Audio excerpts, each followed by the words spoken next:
Paris Olympics में पाकिस्तान के लिए 40 बरस बाद गोल्ड मेडल जीतकर सबज लाल परचम को दुनिया भर में सरबुलंद करने वाले कौमी हीरो अरशद नदीम की अहलिया ने अपने शोहर की जेवलिन थ्रो के जज्बात के हवाले से लबकुशाई की।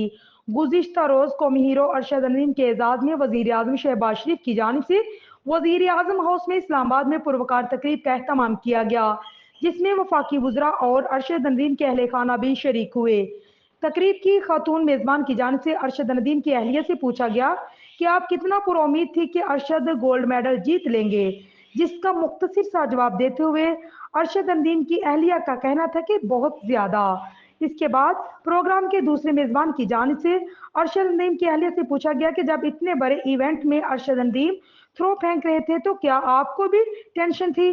कौमी हीरो की अहलिया का कहना था कि टेंशन तो हो रही थी, लेकिन दुआ भी कर रही थी कि अल्लाह पाक अरशद को कामयाब करें और वो गोल्ड मेडल लेकर ही आए।